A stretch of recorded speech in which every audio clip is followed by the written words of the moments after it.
Richard. I want to thank you for joining us. This is going to be the first of, I think, 6 walking tours we're going to give after every LAVA Salon for the rest of the year. We're doing this because Broadway, the city of Los Angeles is about to start having created a vision and a framework for the renovation of Broadway. The funding for Strategy 1 Phase 1 was voted into office under Mayor Villaraigosa's last day in office. So work is going to start, and we'll talk about that briefly. The point of this tour is to get people out on Broadway and looking at it. That's the point, and let people decide what they want about what the city proposes, its vision, and everything that falls out. What I want to do first is introduce the 2 other people that are going to be helping me. Mike Somskin, Mike the poet, and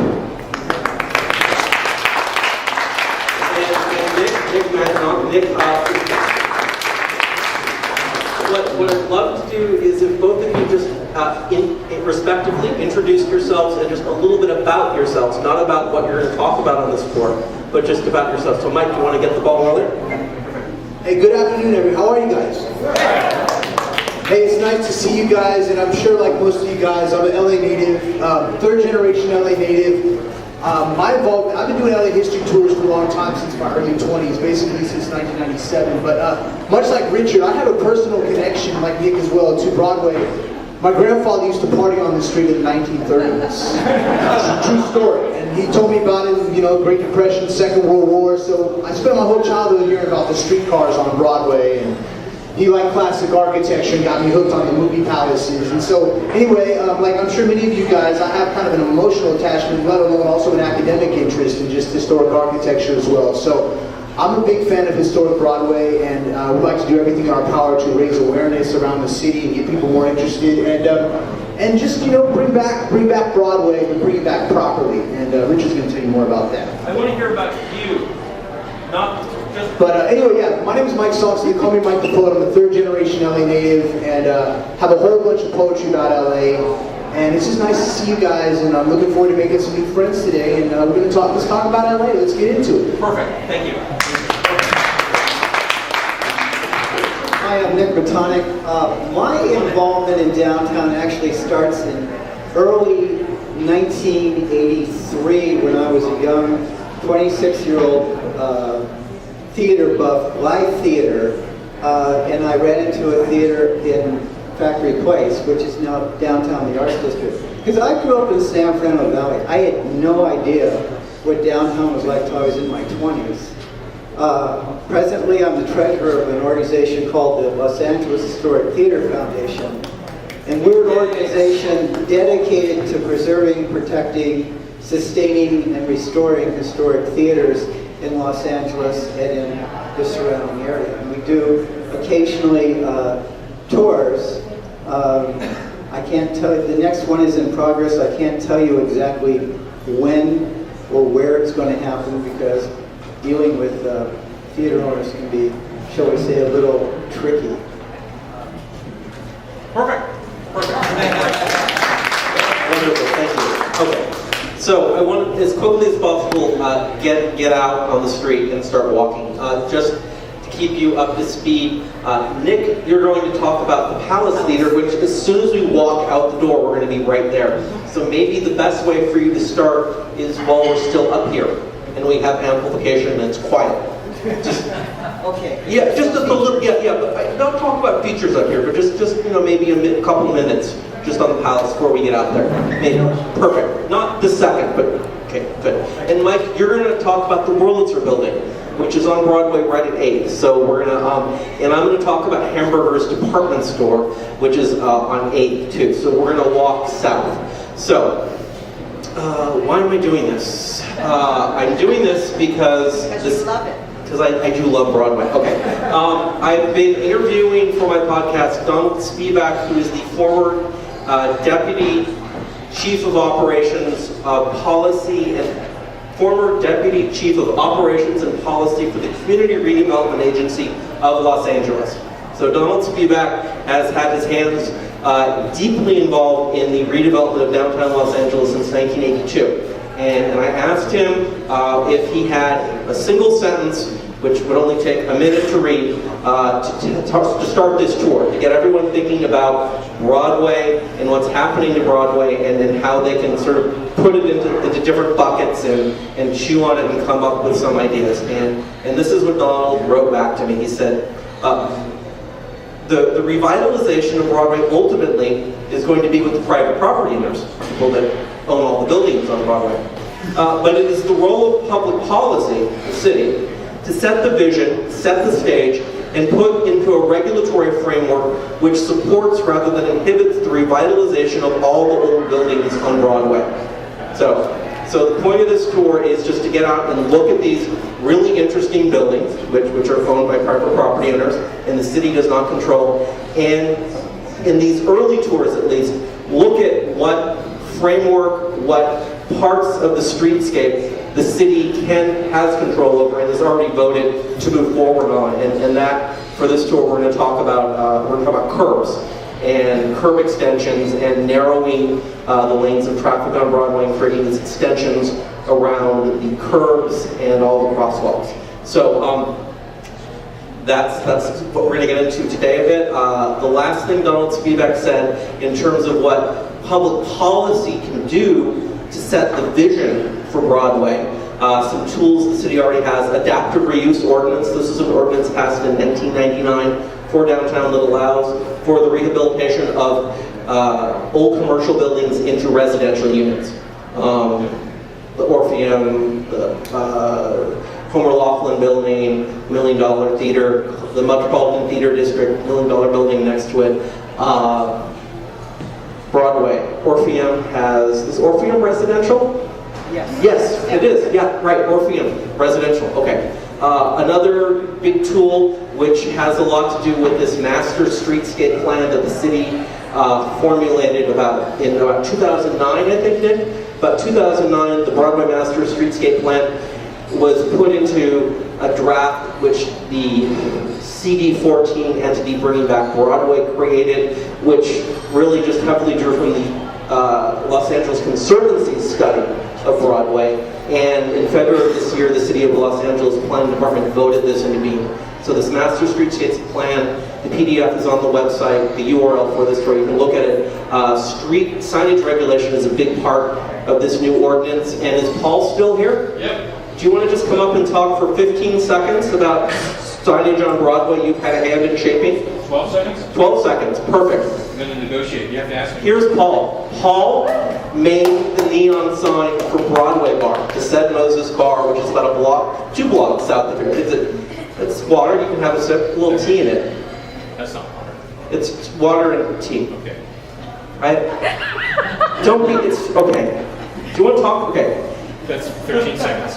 No, what do you want to know? Okay, so you made the neon sign. I just want you to say that you made the neon sign for Said Moses and about when you made it.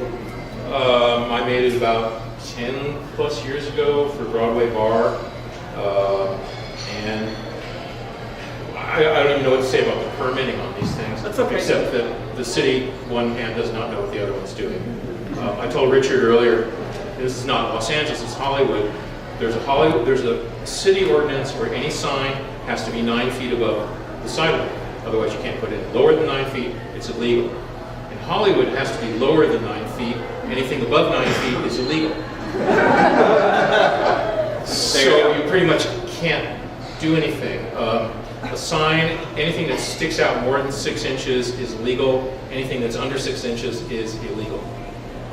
So in other words, nobody knows what they're doing. Nobody talks to one time I was at one corner of building and safety, and the guy says, well, go talk to those people over there. And I said, well, can you walk it over there? And he goes, I don't know that guy. Really, you don't know that guy right there? And he goes, I don't know who he is, and never talked to him. I said, you're Department 6 and you don't know anyone in Department 5? And he goes, no. So, lots of luck, guys. Thank you. Perfect. So another great example of signage on Broadway. About 3 years ago, while the Clinton family still owned Clifton's cafeteria, Bringing Back Broadway got building and safety to do a sweep of illegal signs on Broadway that were not up to this signage ordinance that had been passed per this master streetscape plan, and they slapped the fine on Clifton's cafeteria on their backlit acrylic sign, which had been up for 35 years. Oh no, they were upset about the, Oh, that's right, it's the other. it was the painted silver glass sign on the door. Right. Yeah. Yeah, sorry. Why did they object to that? God knows. No one knows. So the tools the city is giving private property owners to rehabilitate old signage and build new signage, a lot of mixed messages. So this is going to be really interesting. So we're going to go on. And then just the last thing, Donald Spivak wanted everyone to know, the CRA is gone, along with the CRA. The CRA has been dissolved by Governor Brown. And the CRA, the Community Redevelopment Agency, is a entity which about 1948 the state of California allowed all municipalities to create. They were an autonomous taxing authority and allowed them to raise municipal bonds at the municipal level for infrastructure and development. And Governor Brown dissolved them this year. This year? Yeah, February of this year. So they don't exist anymore, and the city has made up a new department called the Economic Development Department, which I guess Jan Perry heads up. And they're going to try, without the ability to raise, to levy taxes, raise money for infrastructure and redevelopment. Richard, what is the CRA most famous for? The CRA is most famous for destroying Bunker Hill. They seized 135 acres starting in 1958 with the Bunker Hill redevelopment plan, evicted 9,000 people, and took 30 feet of topsoil off the top of Bunker Hill. So CRA has a very spotty record in my humble opinion. But Donald Spivak's a genius, so there's nothing he doesn't know about downtown. All right, I want to get started. So we're going to start walking. We're going to be talking about the sidewalks. The city has gotten funding for Strategy 1, Phase 1 of the Broadway Master Streetscape Plan. That means they want to put sidewalk extensions, basically make these big bulbous necks at crosswalks, and they want to start experimenting with parklets. If you want to know what a parklet is, go down one block to Spring Street and look at the parking spaces on Spring Street. They've converted into places to play foosball. And you'll see what I mean. I think parklets are stupid. And I think that is really lack of vision to think that exercise bikes and foosball tables in the middle of, in the street in what was a parking space is a really good use. And if that's their vision, we owe it all to Ira Yellen, who's the genius that figured out if you put a bunch of enamel postcards on steel in benches on the street next to your parking structure, you can get federal funding for it. So this is there are a lot of financial benefits to putting foosball tables and exercise bikes in parklets, and I'd like to see that not happen on Broadway. So with that, I'm going to stop, and I want to yes, question. Everybody signed in? Yeah, let's. Okay, yeah, let's thank you, Gordon. Nick, do you want to just get us started while we're still upstairs about the Palace Theater? Just for a minute? Just perfect.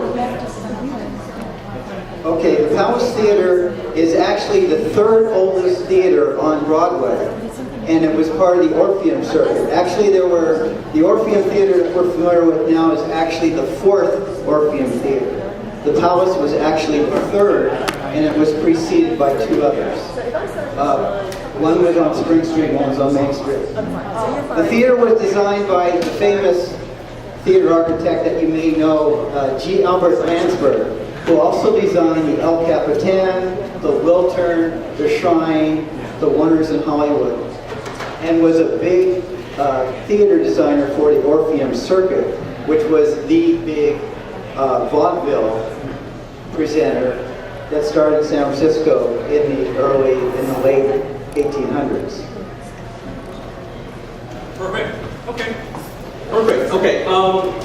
Let's go. If you haven't signed up, let's wait. I gotta get my bag together. It'll take me a couple minutes. Let's go downstairs. Nick, you want to lead the way out the door, and immediately the Palace is right there. So we'll see you downstairs. I'm gonna pack up the cake. Let's go. We'll be back in about an hour.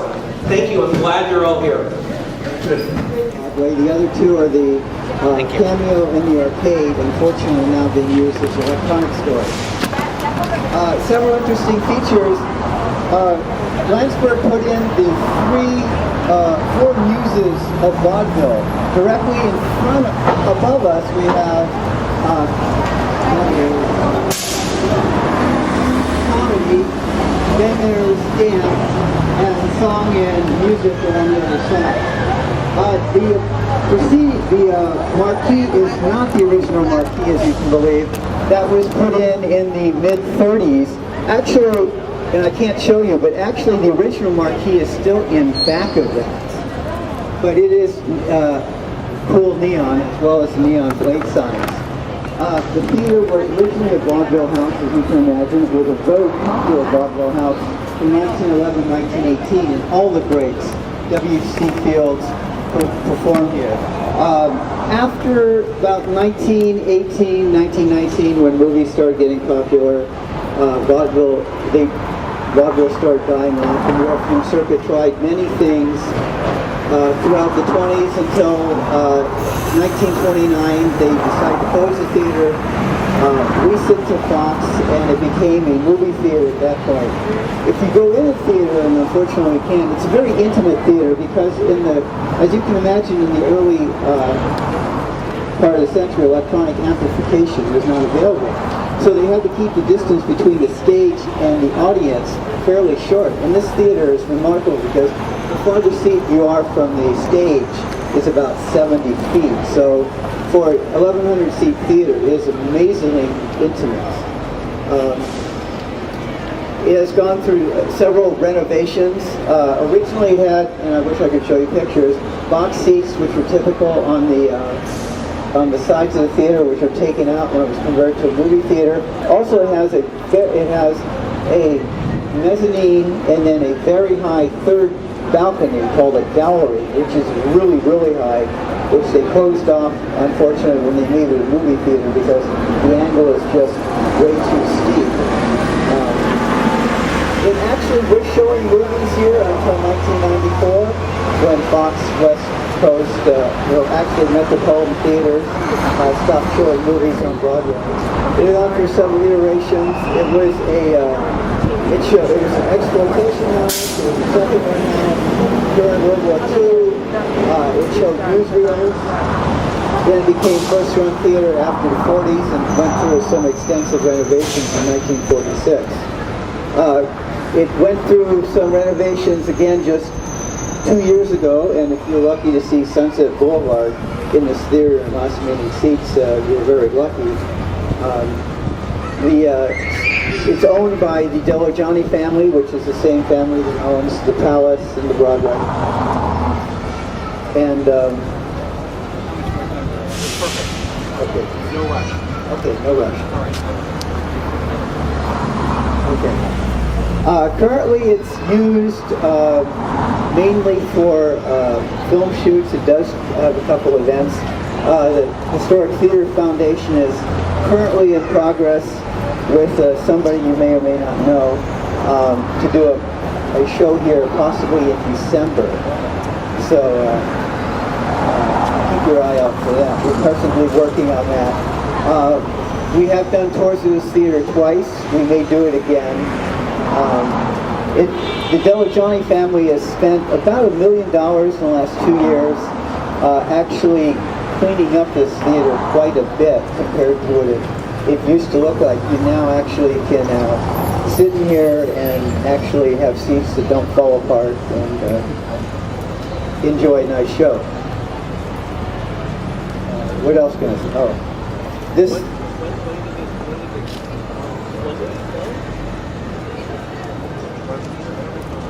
It closed in 1994, Metropolitan Theaters.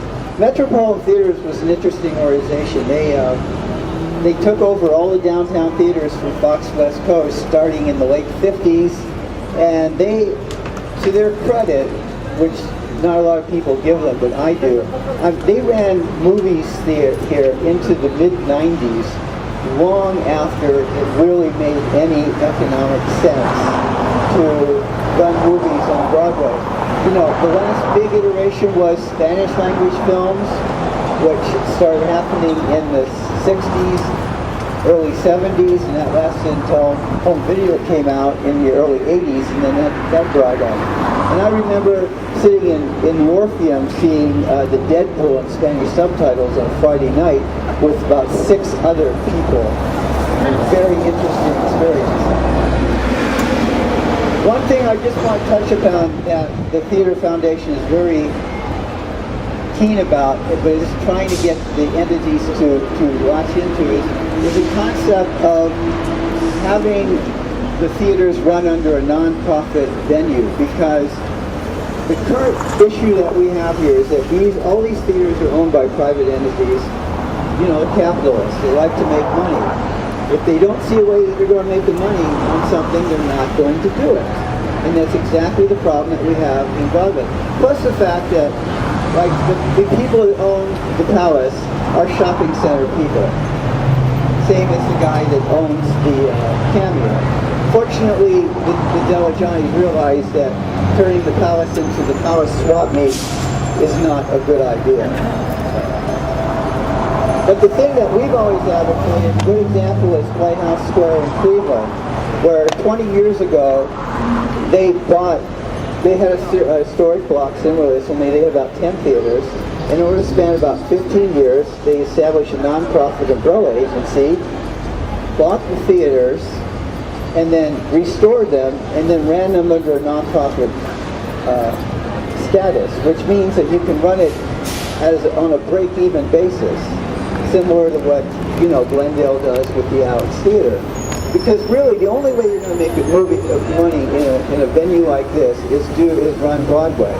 And really, LA is not a big Broadway. And if you've been to the Pantages, and I love the New Orleans organization. They're wonderful people, they spend a lot of money, but if you go to a show at the Pantages, it's going to cost you upwards of $100. So that's what we've been advocating and trying to get the powers to be to understand that, because this building is 103 years old. They spent $1 million. They probably have to spend another couple million, as you can imagine. I mean, up until 3 years ago, this theater was still running with the original light cord.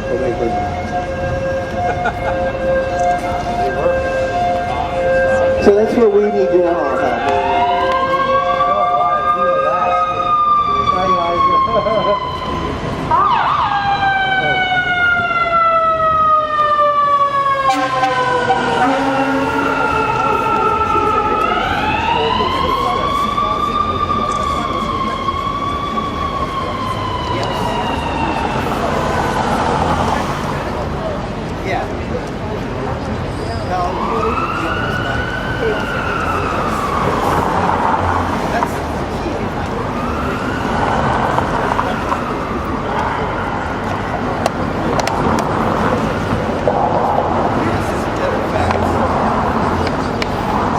One of the last venues that a lot of movie theaters owners did was a concept that hasn't been around in LA since 1992, and that's the concept of the all-night movie theater. Actually, the Cameo was the last all-night movie theater. Cameo's just a fifth. In fact, I went to an all-night movie theater which has been restored in San Diego called the Balboa. I saw in 1986, I saw The Last Starfighter at 3:30 in the morning with me, my friend Jan, and a woman named Darla, surrounded by grungy guys in trench coats. No, because seriously, the all-night movie theaters would start, like the Cameo, they'd start their first showing, they'd open around 5 o'clock in the afternoon. They usually would do a double or triple bill all through the night, and the last screening would end around 7:30 the next morning. And the owners, in this case Metropolitan Theaters, as you can understand, a lot of the homeless people actually did go there and just sleep. I mean, and they acknowledged that, and they felt that was actually the right thing to do, because most of the time they'd come in and they'd sleep. They knew that if they caused any sort of disruption, they'd be kicked out. So it was usually a well-mannered audience. But The Cameo was the last one in Los Angeles. It closed its doors in 1992, and I actually went in there just shortly before it closed when it was still running movies. But there were several all-night movie theaters. Yep. Yeah. Okay. Let me back up. When did all-night movie theaters start? Actually, they started during World War II, because at that point, the defense plants to make our tanks and actually out here in Los Angeles, we had the Lockheed Works in Burbank. They ran 24 hours, 7 days a week, and very extensive second and third shifts. So, you know, what are you going to do if you're working third shift, you know, or second shift? So you work like, you know, like 5 p.m. to like 1:30 in the morning or 2 in the morning. What are you going to do? So fortunately, the studios, you know, came up with the concept of the all-night movie theater. We actually have a picture of the marquee of the Palace, Los Angeles. They started their first showing at 9 a.m. during the war, and the last screening ended at 6 a.m. the following morning. So just continuously, every 2.5 hours, they were doing a screening. So no matter what time you got off during your shift during the morning, you know, if you wanted to catch a movie, which was the form of entertainment before television, that's what you did. Here in Santa Monica is actually the same way. Are there any questions? You know, we're going to renovate the above for lofts or offices. Yeah, the question was whether we're going to renovate what is the office space for lofts or offices. At this point, I can say I really don't know. The Delagianis have never, are, as I said, shopping center people. They don't have any residential real estate right now. That doesn't mean that they won't in the future, because, for example, Steve Needleman, the owner of the Orpheum Lofts is his only residential property. He's developing another though. There's a glut of office space in Los Angeles. There's a lot of incentives for them to do it, though, particularly to convert it to residential under the adaptive resource. And there's plenty. We could spend, literally, I went to a one-day seminar on historic preservation tax credits, and it will make your head spin the amount of incentives that a private property owner has to actually renovate a property. I mean, it is actually amazing. And they actually have a system, real briefly, where they can take their tax credits and sell it to somebody else at a discount and get that money. That's just one of the things to do. Plus, one of the things that I like is they can get a 35% discount up from the DWP off their power bill. As you can imagine, a building like this runs a lot of power. So, possibly, but I really don't know.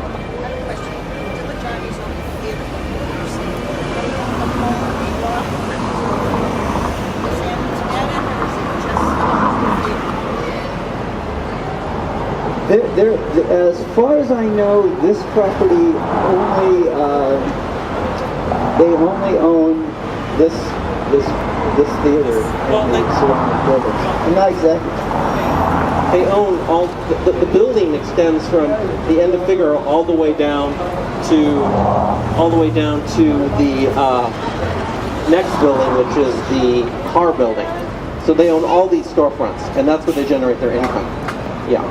Are there any more questions? Because I want to. Yes, please. Is this one of the buildings that they're in the process of converting to? Oh, very good. I was just going to ask Nick to talk about that, or I was going to talk about. The question is, are they want to convert this into a nightclub? Right. The Delagianis are currently in discussions with the city, specifically in planning land use management, I think. In Plum, the Delagianis own the palette. They own the Okay, Nick, rattle off the theaters the Visionaries own. The Visionaries own the Palace, the State, the Tower, and Los Angeles.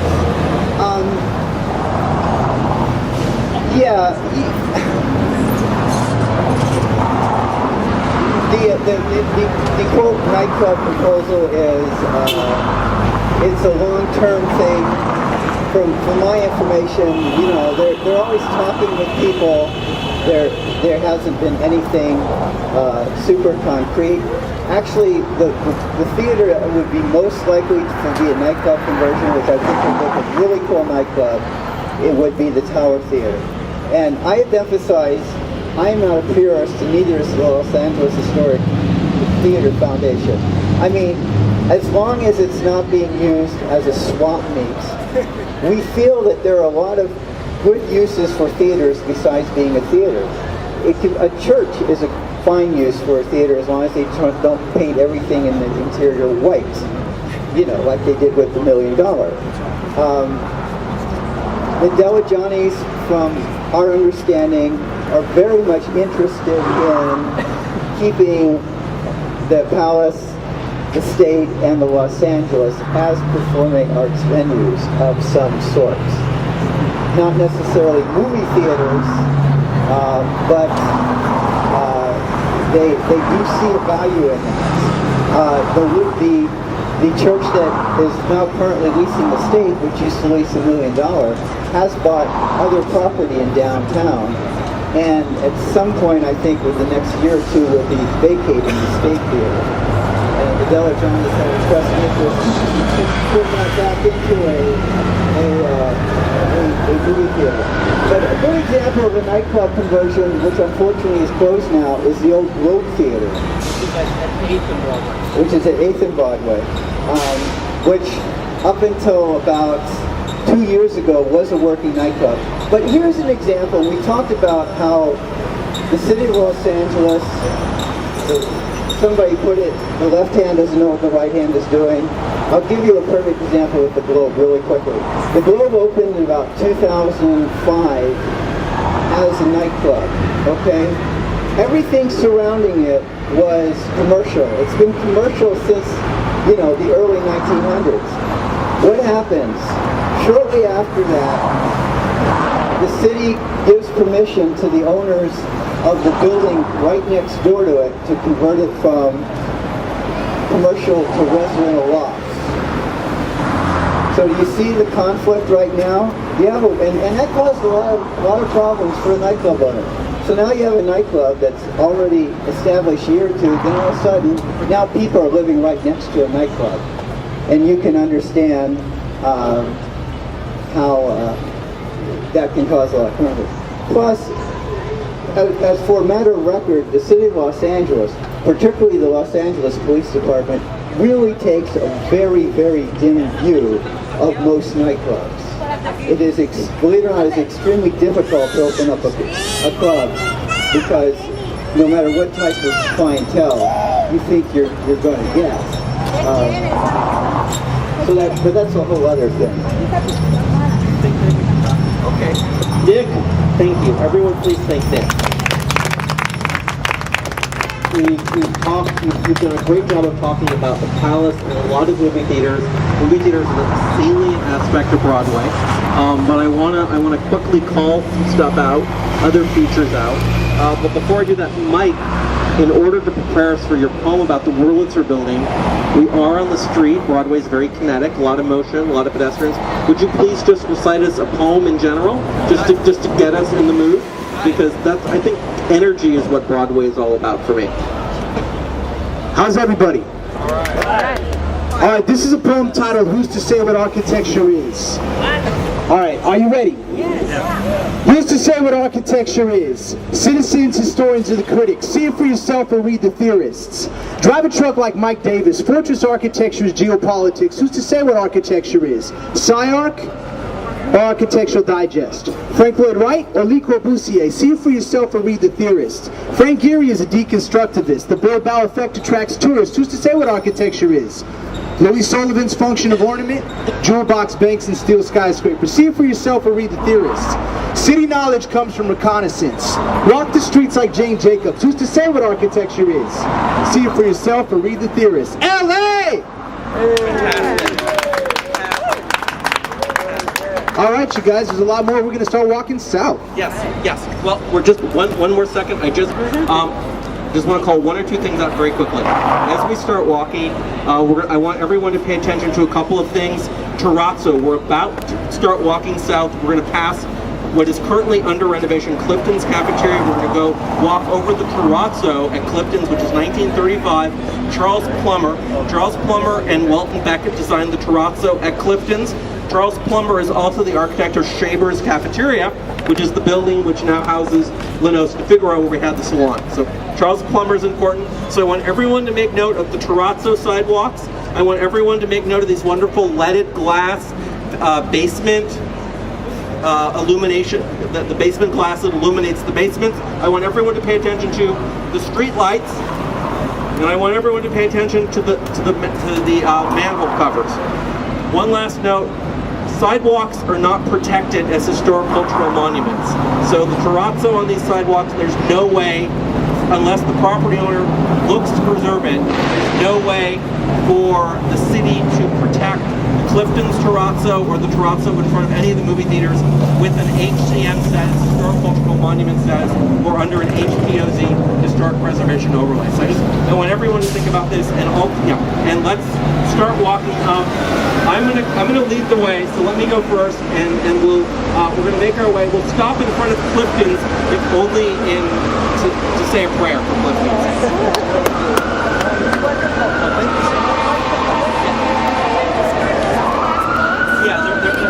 They're glass blocks.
Okay, perfect. Okay, here we are. We're at Clifton's Cafeteria, Clifton's Brookdale. This is 1935.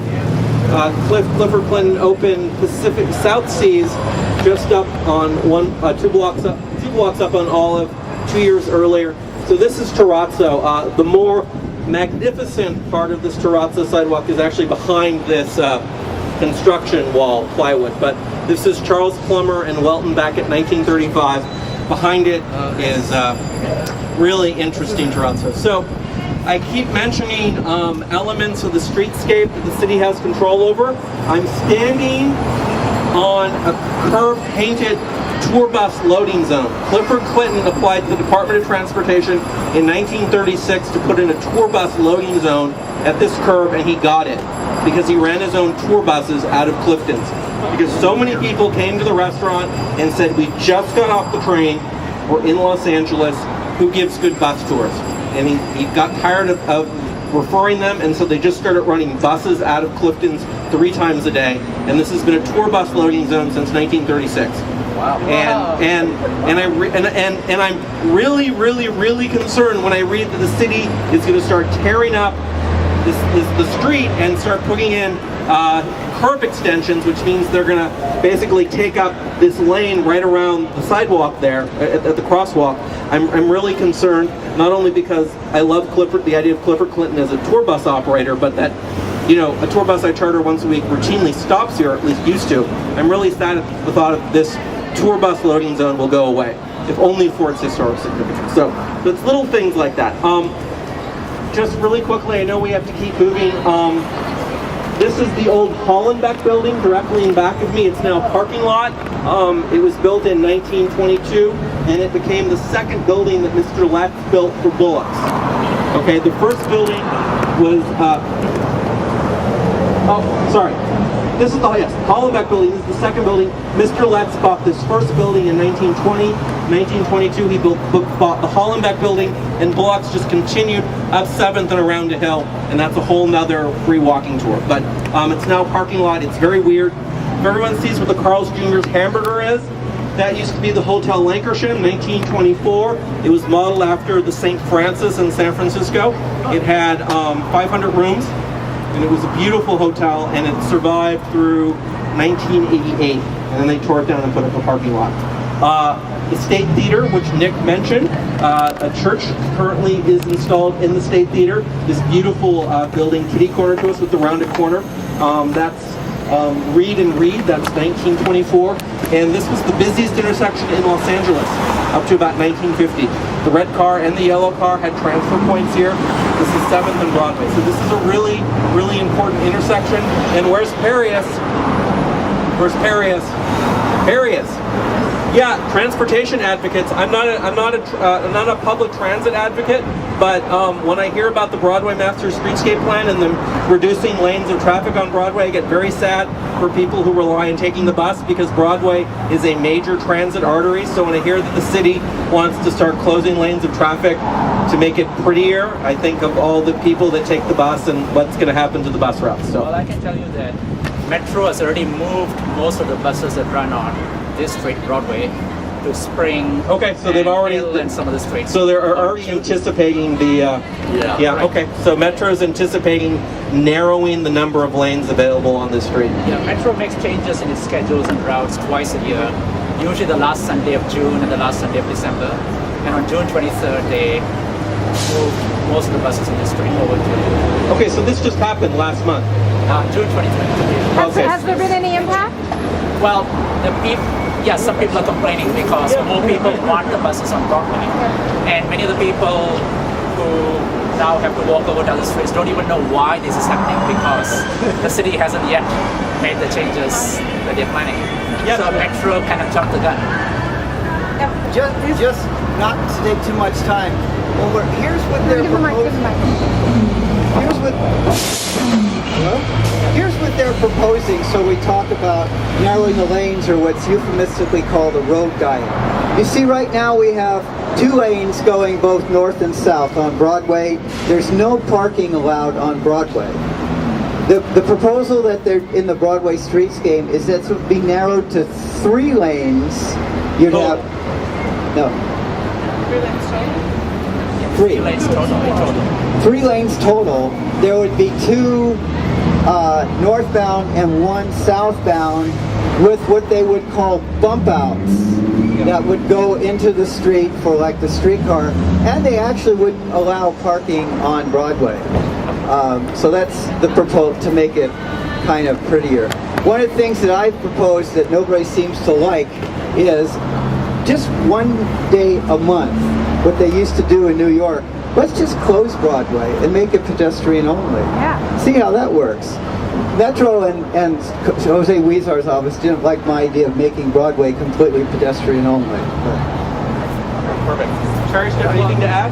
The main proponents of this Broadway's reconfiguration the people behind the streetcar, including those stairways. So this is the streetcars behind, yes. This old Route 66. Yes, the original final terminus for Route 66 is this intersection. The original terminus till about 1929 was this intersection. Broadway came down out of El Sereno, over the river, through Lincoln Heights, and ended right here. And you had a question? Yes, aren't they supposed to be putting a streetcar? Yes, and what I haven't talked about, because I'm incredulous and I sort of shudder at the thought, but the motivation behind all this master streetscape plan is to put a streetcar in, which would connect LA Live with the music center. One way. Only going one way. Going south. Yeah. So then how do you get north? No. I want to keep moving, but let me just say that the city has been trying to put a streetcar on Broadway since 1986. That was one of the original plans when the CRA decided to fix Broadway, was to put a streetcar in. So since 1986 they've been talking about a streetcar. So we'll just see. And my real hope is that they don't ruin Broadway in the process of never implementing a streetcar. That's my major concern. Yes. Can we be proactive and maybe get a petition together of people who support the terrazzo in front of the theaters and in Clifton? Okay, good question. Can we get a petition about support of terrazzo in front of the theaters? Okay, yes, but there's no ordinance that protects them because Ken Bernstein doesn't know how to protect a piece of. It's both on public and private land. Part of the sidewalk's private land, part of it's public land, so it's really confusing. But can't we show that people care? Yes, and we're going to do that, and if you registered for this tour, you're going to get an email next month about this. So good. Okay, Mike, one more poem. Yes. Okay, good. I'm alive in Los Angeles. I'm alive in Los Angeles. I'm alive in Los Angeles. Wouldn't it be grand to hope to pick flowers of Figueroa? I'm alive in Los Angeles here in the Wild Wild West, and as a warm wind hits my face, I walk across stained concrete. I cry tears of joy on Flower Street. I watch families dancing on their porches on Christmas Eve. I smile widely, and as I move through the city, my heart beats swiftly as sirens speed by me. I revel in the sadness, my soul is deep. I take full responsibility. Give me everything. It hurts, it's so beautiful. We have this universal, soulful, multicultural, emerging worldwide tribe people. I'm alive in Los Angeles. I'm alive in Los Angeles. I'm alive in Los Angeles where there are more angles than isosceles. Citywide topographies undulate across massive landscape. We move from chain link to palatial gates into separate economic states with rising birth rates. Below hilltops and the streetscapes, one can barely even equivocate these fluctuations in rent that are so evident all across from block to block to block to block. Extravagance and adversity interlock. Palatial spots, crosswalks, burrito shops. Housekeepers are hanging out at bus stops, and the country club is all walled off, and the city's blowing up like a Molotov. And even when I'm in the shower, I'm hearing the horns honk. I'm alive in Los Angeles, LA! God bless you, Mike. Thank you. All right, I'm going to lead the way. We're going to walk one more block to 8th, at which point we will be at our last two buildings, the Wurlitzer and Hamburger's department store. And as we walk down and we pass the Carl's Jr., look up. Does everyone see the Yorkshire apartment signs? Yes. Okay. That's where Buster Keaton's dad, Joe, lived the last years of his life. He was evicted from his room at the Continental, which Mr. Letts bought on Hill Street, just around the corner. Mr. Letts bought it and wanted to expand Bullock's, so they evicted all the vaudeville performers because the Continental was where all the West Coast LA vaudeville performers stayed when they were in town. And Joe Keaton refused to move, and Buster came down, pulled him out, and got him a room at the Yorkshire, and that's where his dad died. So think of Buster Keaton when we walk past the Yorkshire, and let's keep moving south.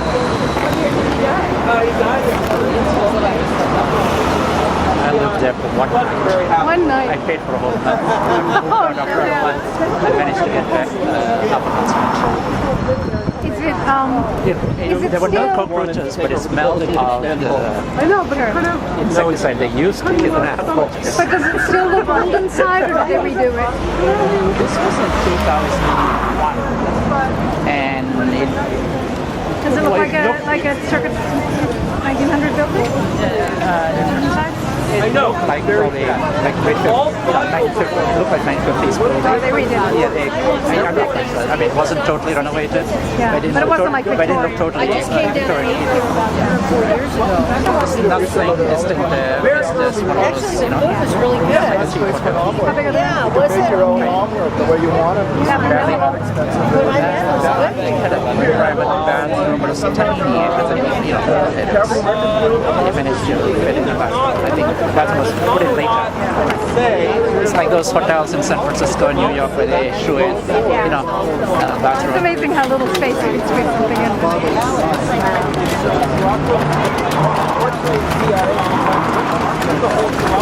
There was a very strong smell of insecticide. Some people are more sensitive than that. People who just probably don't even smell it. Kind of showed me that it is a problem they deal with all the time.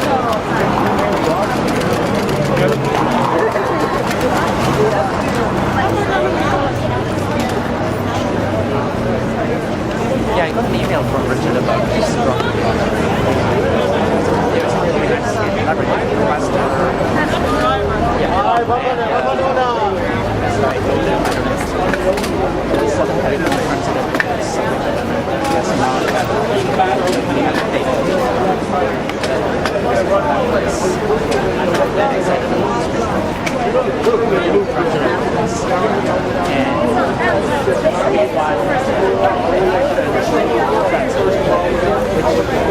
sometimes street cars work well in when you're close and so on. But here doesn't make that much sense. It's a lot of money for something that will appeal to tourists and art housing, but it's not, you know, art, that's also transportation. Right, they want the street cars My grandma, that's because they were sent up to Puerto Rico before they were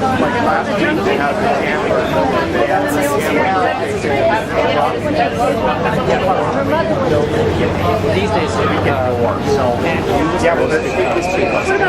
because of the ADA and so on. Well, that's they use that to every person says this is my I know. That's not It was a pre-existing line. Oh, it's an old line. The line was always had this 40-story street. So I don't know how they got around the ADA, but you know, when you use project like this, they have to make sure that whatever they do is ADA compliant. But that limits it. One of the highlights of my trip to New York was riding the St. Charles streetcar all the way to the end. So I love streetcars, but New Orleans is part of their history. You know, here they want to put in a streetcar where it doesn't belong. You know, so. Where's Richard? All right. We'll keep the C at the corner, but since I just wanted to point that out. Gold leaf.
Ice skater.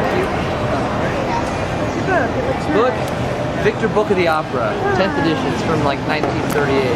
So got all this old great stuff on the old opera and stuff. So which one? So The original French dip. Well, Which one everybody is says French? cold, but I got it for $1 over the last book. I'll go with it. It tastes better. So why do you think they call it a French dip? What's the French place? Stopping here?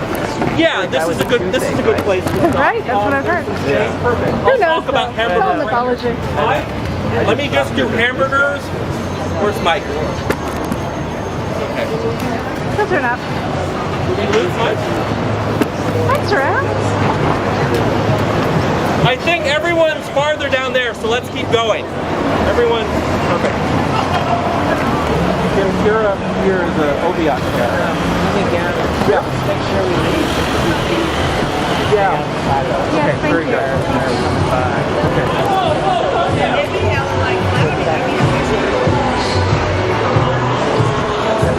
The sun is out? It's mad dark in here.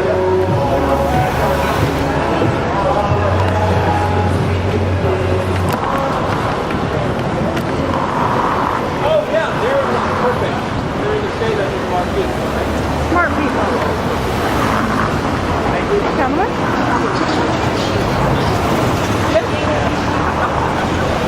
Bless you.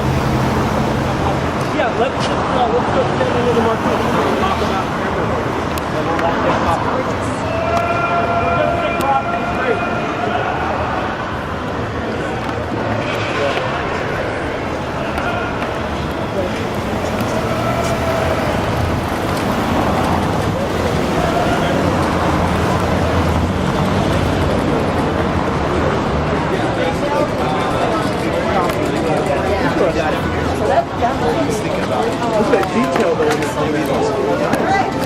Okay.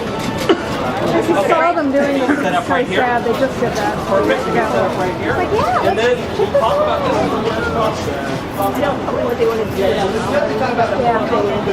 I'm like, okay, go, Johnny. Not impressed. Not impressed.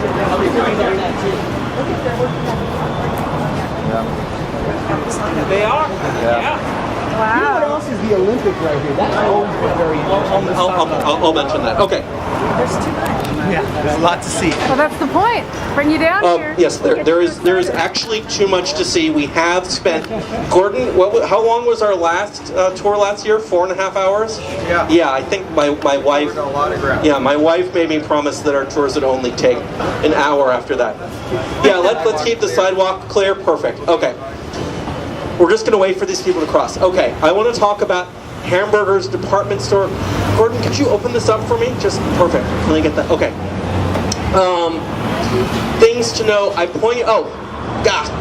Okay. My favorite building in all of Los Angeles is the Merit Building. And I don't want to tell you too much because next month I want to talk about it a lot. But the Merit Building is the building that looks like the Parthenon, only it's too squat to have in Tassus. Right? And Tassus is the proportion between height, the building's height and the building's width to make it comply with these classical Greek standards of proportion. And so Regent Reed were the architects, and the city Department of Planning said, no, there's a 13-story height limit in effect, which is why Broadway is so uniform, is because the time when most buildings were built on Broadway, there was a 13-story height limit under effect. So that's why Broadway is so interesting. And they said your building can only be 13 stories and you can't have any exceptions. And so they sort of flattened the building. They made it shorter and it looks a little squat. So it's not like the Parthenon. Okay, we're all here. Right, but Nick, do you want to talk about the tower? Just because we're in front of the tower, just want to talk about it for a second? Everyone's sort of... Okay, Wait, hold on. When we're across the street, we'll be able to see this building a little bit better, but just give us just a little... This is Tower Theater, built in 1927. This is the first theater designed by what would become noted theater architect S. Charles Lee, who also designed probably his greatest theater, the Los Angeles, in 1931. This was his first one. Very narrow lots, but he managed to make it work. It had the distinction real quickly of being a newsreel theater, and actually at 3 different iterations of its life it was a newsreel theater, including its last time when it was a newsreel theater into the 60s. up to 1965, which was almost the end of newsreels. Believe it or not, there were 2 newsreel companies that were still functioning up until 1968. Thank you. Thank you very much. Perfect. Perfect. Thank you, Nick.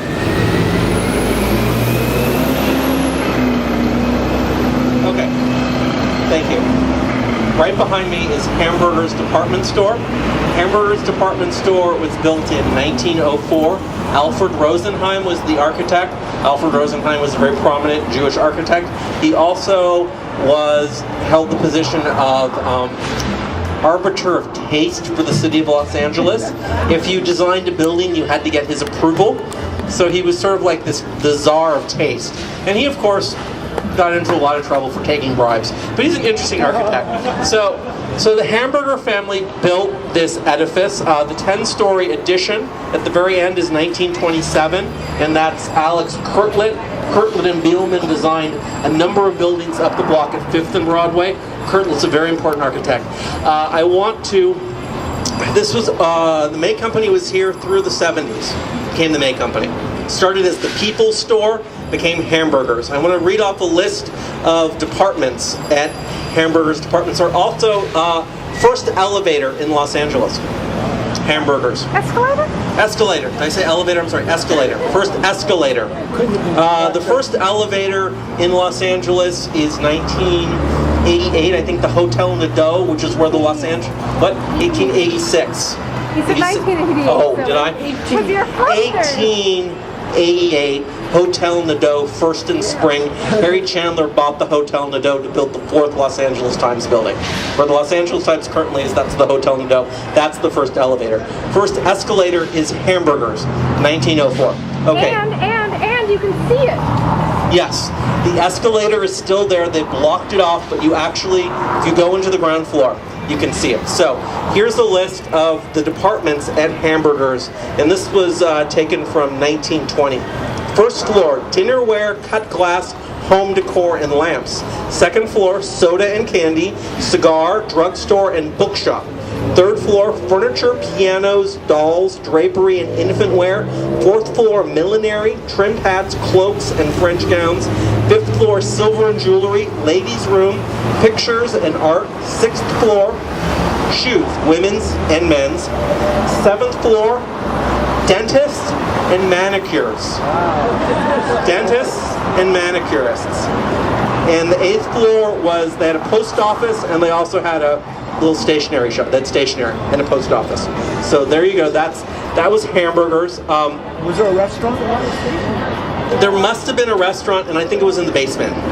They don't list it, but they must have had a restaurant. Okay, I mentioned at the very beginning of my talk when we were at Figaro still that I've been talking to Donald Spivak, who was a very important person in the Community Redevelopment Agency of Los Angeles for downtown. And I asked him 2 weeks ago what the most important building on Broadway is. And when I meant important, I mean, what's the next great building when it's purchased and settled? And by settled, I mean whoever owns it figures out how to activate it. Currently, Hamburger's is only open on the ground floor. It's a giant swap meet inside. It's broken up. And most of the upper floors, I think it's about half vacant, the upper floors, but there's no access, and they do garment production. They're basically sweatshops. And so you can't get in. So the question to him was, what's the next great building that's going to define the future of Broadway? And he said Hamburger's department store. He said it's more than 1 million square feet of space inside this building. And he said this building has tried to be reinvented twice since the mid-'80s, and each time the challenge is the same. No one knows what to do with all this space, and there's no interior light wells. The building is just a box because it's a department store. They took up the whole floor, right? They built their floor plans, and they didn't need interior light.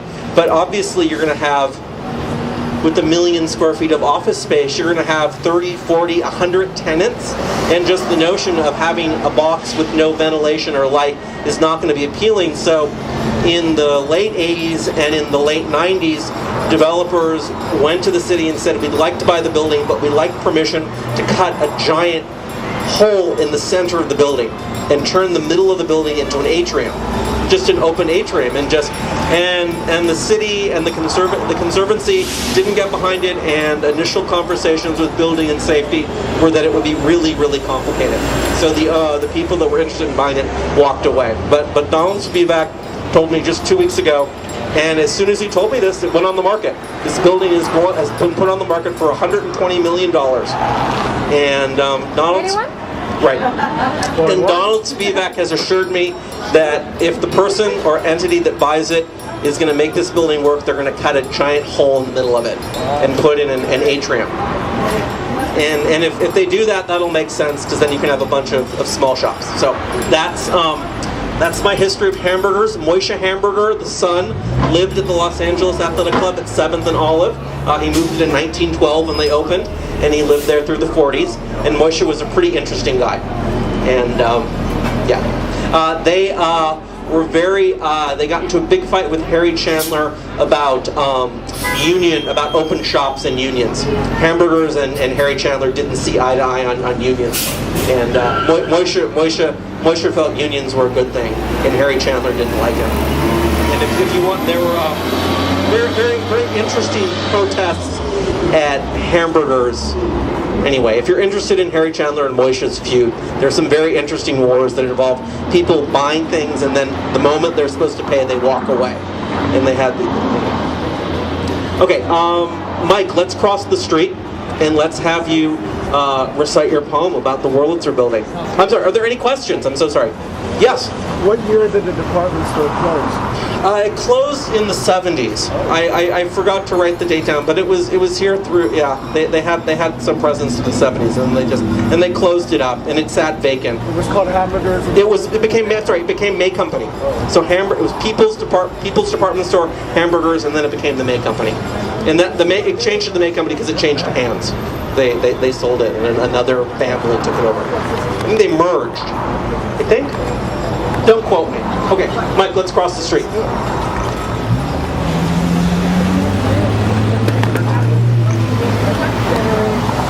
Yeah. Right, that's right. Shop here. How much longer is this? Yeah. Parking is so different.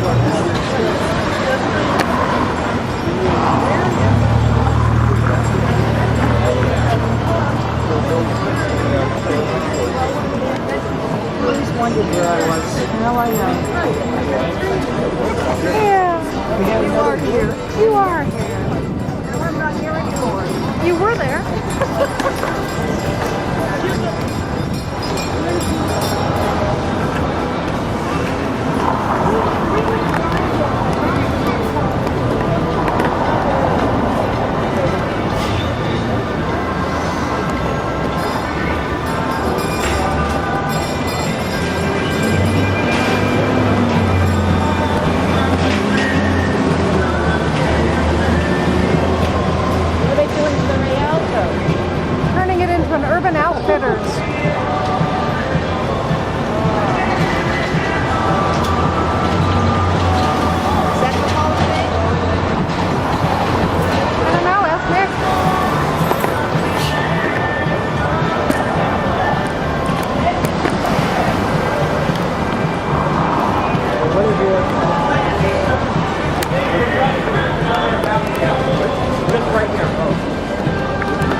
Building with an elevator operator. I remember coming here in the 80s, and Jack has a lot of buildings. Yeah. But I remember the gated elevator with an actual elevator operator with the handles.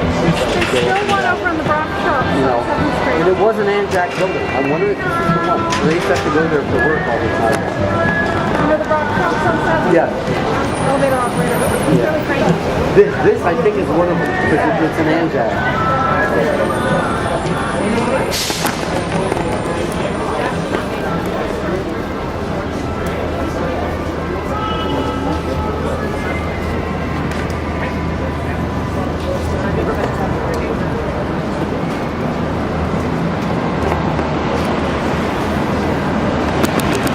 There's a great scene in Omega Man. I forgot what theater show Hudson goes. I know. He goes Okay, this is it. This is our last stop. We're done with this. So, you've been very good. We walked about 3 blocks. Mike, you were going to take us home with the Wurlitzer building, which is this building. Can I set up the block a little bit before you get started? Okay. If you go to the Los Angeles Central Public Library right now, there's an exhibit on sheet music in Los Angeles.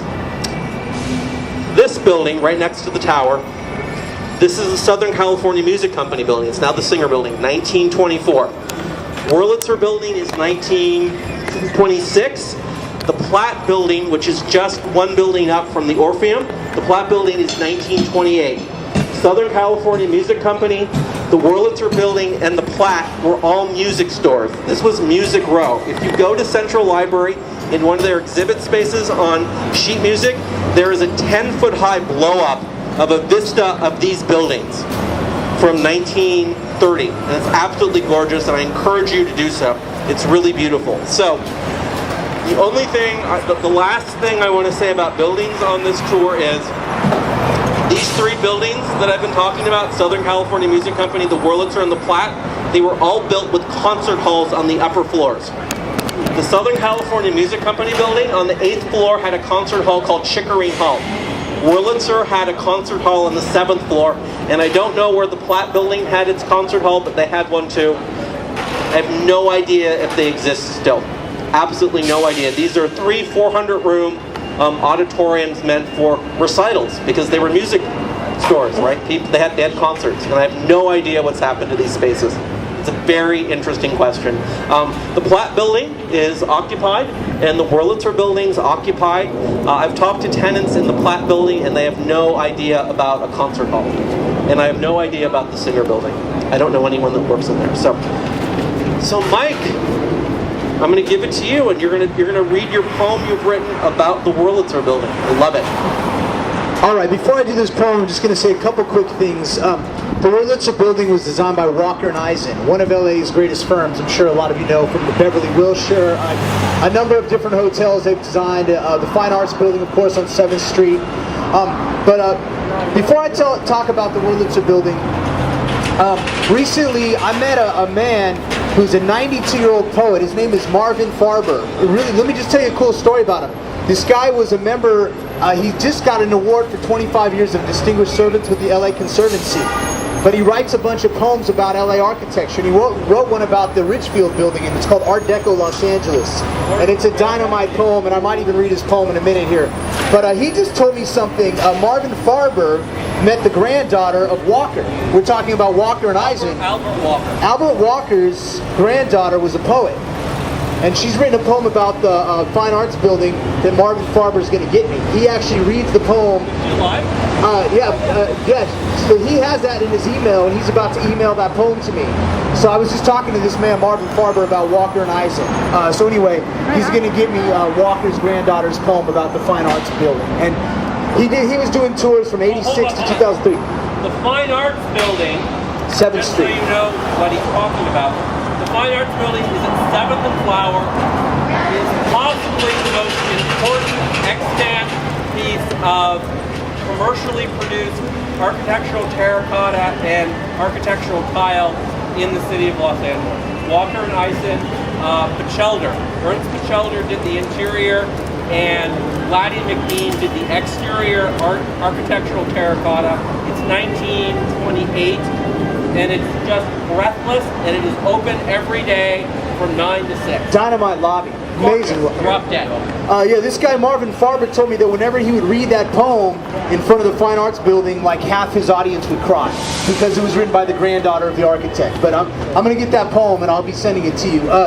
Really quickly, you guys, this building was built for $1 million, but they had $5 million worth of merchandise, and the first 4 floors were the showroom. Now, also, everybody knows Wurlitzer for the mighty Wurlitzer, the keyboard, but their violin was also what they were known for. Wurlitzer actually started in the 1850s. Now, they've actually been absorbed by some company, and they were bought, I believe, in the 60s. I think it was by Gibson Guitar. I forget exactly, but they're absorbed. They no longer exist as we know them. But anyway, Wurlitzer, if you look at the building, You can't see it very well, but it says Mozart and Verdi right next to, see where it says Wurlitzer in the middle there? And if you look throughout it, you'll see violins, you'll see like little musical cornucopias. There's so much iconography just embedded within that architecture. You got to look really closely.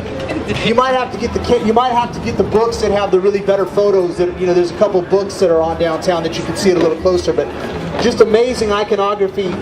If you look on the sides there, the little pots and the things coming out of the pots and the faces, and just amazing. But they had $5 million worth of merchandise in there, and it was the West Coast headquarters for Wurlitzer, and it was built in the late 26-27.